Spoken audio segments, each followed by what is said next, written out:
تو ارسلان جب آپ دیکھ رہے ہوتے ہیں کسائی کے پیچھے کبھی بھاگنا بھی پڑا ہے یا کبھی بکرا بھی آپ کا بھاگ گیا؟ کبھی ایسا ہوا آپ کے ساتھ؟ بکرا میرا آج تک نہیں بھاگا، کسائی کے پیچھے ہر عید پہ ہی بھاگنا پڑتا ہے۔ کمٹمنٹ ان کی ہوتی ہے جی نماز ہم آپ کے پاس آ کے پڑھیں گے، اور پھر آپ کال کر رہے ہوتے ہیں اور پھر کسائی آپ کو مل نہیں رہا ہوتا۔ لاسٹ ایئر میں نے پورا کا پورا اس معاملے کو تبدیل کیا اور ڈیسائیڈ کیا کہ دوسرے دن آپ قربانی کریں۔ اس میں بڑا فائدہ ہوتا ہے آپ کو، ایک تو بڑا کمفرٹیبلی ریلیکسڈ ہوتا ہے جو آپ کا کسائی ہے، تو وہ بڑا دل سے پراپرلی کام کرتا ہے، آپ کی حیسل بچ جاتی ہے جو بعد میں آپ نے گوشت کو صاف کرنا ہے۔ یو پے ہم ایکسٹرا، وہ دل لگا کے کام کرے گا اور سکون سے۔ پہلے دن یہ ہوتا ہے کہ ان کو جلدی ہوتی ہے، کالز آ رہی ہیں، ایک کی قربانی کی، آدھا کام چھوڑا، دوسرے کے پاس بھاگے، پیسے بنانے ہوتے ہیں، تو یہ پرابلم ہے۔ کسائی کی کتنی مدد کرتے ہیں آپ؟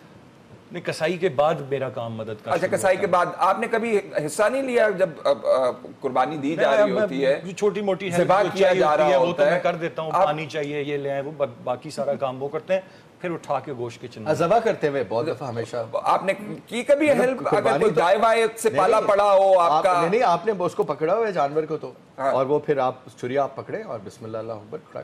لیکن اگر آپ کو ایک دفعہ ہوا، یوں میں جو بتانے کی کوشش کر رہا ہوں کہ گائے کی قربانی تھی اور مجھے اس کی پچھلی ٹانگیں پکڑنی پڑ گئی تھی اور مجھے سمجھ آ گئی تھی کہ ہوتا کیا ہے۔ ایک ٹانگ بھی 2 لوگوں کے لیے تگڑی ہے، اور اس پہ 2 لوگ لگے ہوئے تھے ماشاءاللہ اس کو روکنے کے لیے، لیکن وہ بہت طاقتور